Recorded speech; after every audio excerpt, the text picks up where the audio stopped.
Leo was a man of 1,000 half-finished dreams. He had started a dozen businesses, picked up 5 different instruments, and filled hundreds of notebooks with ideas that never saw the light of day.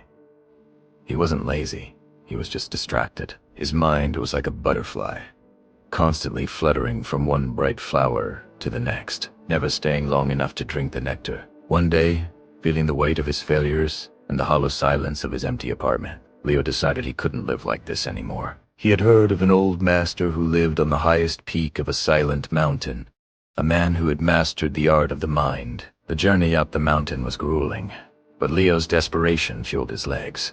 When he finally reached the summit, he found the master sitting in perfect stillness, staring at nothingness. Leo poured his heart out, explaining how he wanted to achieve greatness, but felt like he was drowning in a sea of his own thoughts. The master didn't offer words of comfort or complex philosophies. Instead, he stood up slowly, walked to a wooden chest, and handed Leo a heavy bow and a single, sharp arrow. He pointed toward a massive, ancient oak tree that stood hundreds of yards away. Tied to a thin branch was a small, red silk ribbon that danced violently in the wind. The master told Leo that if he could hit the center of that ribbon with a single shot, he would reveal the ultimate secret of success. Leo laughed, thinking the old man was testing his physical strength rather than his mind. He pulled the bowstring, his muscles tensing, and aimed at the distant tree. But as he looked through the sight, he started thinking. He thought about the wind speed, the weight of the arrow, the possibility of the bowstring snapping, and how embarrassed he would be if he missed. He released the arrow, and it didn't even hit the tree. It sailed harmlessly into the thick forest behind it. Leo tried again and again, but the master refused to give him another arrow until he retrieved the first one. For hours, Leo climbed down and up the slope, his frustration growing with every failed attempt. His mind was a chaotic mess of self-doubt and annoyance. Finally, exhausted and near tears, he slumped at the master's feet. The master stepped forward and placed a thick, black blindfold over Leo's eyes. Leo gasped, asking how he could possibly hit a target he could no longer see. The master leaned in and whispered that his problem wasn't a lack of vision, but a lack of focus. He told Leo to stop looking at the tree with his eyes and start feeling the target with his soul. Leo stood in total darkness. At first, the silence was terrifying. He could hear his own heartbeat, loud and erratic. But then, he began to breathe.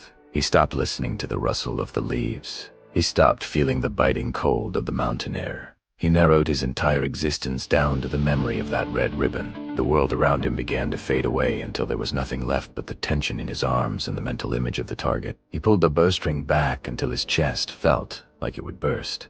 And for the first time in his life, he felt a strange, cold stillness that felt like a superpower. He released the arrow.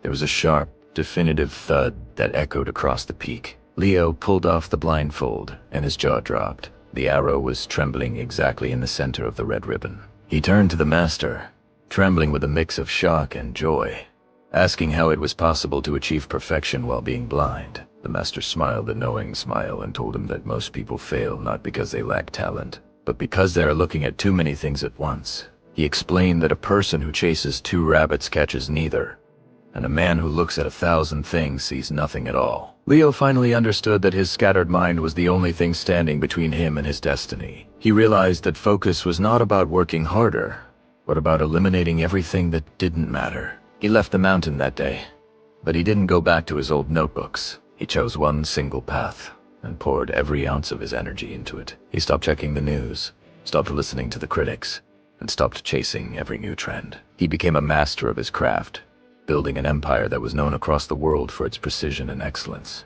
Years later, Leo became the most successful man in his city, a legend whose name was synonymous with achievement. He lived a long, fulfilling life, but he never forgot the lesson of the mountain. On his deathbed, surrounded by his family, his young grandson leaned in and asked him for the one secret that made his life so incredible. Leo didn't give a long speech.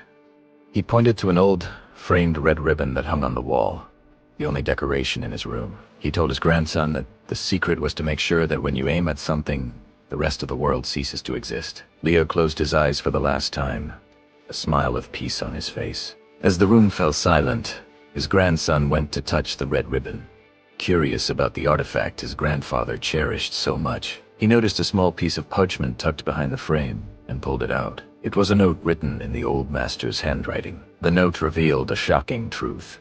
On the day Leo hit the target, the master had actually moved the ribbon after Leo was blindfolded, placing it exactly where he predicted Leo's arrow would land based on his stance. The twist was that Leo Haduna hit the target because he had become an expert archer in one afternoon. He had succeeded because his belief and focus were so absolute that he had essentially forced the universe to align with his action. The master knew that once a man masters his internal focus, the external world has no choice but to follow. The ribbon didn't matter. The arrow didn't matter. Only the unwavering focus of the man behind the bow mattered. Leo had lived a life of greatness, not by hitting targets, but by becoming a man for whom missing was no longer a possibility.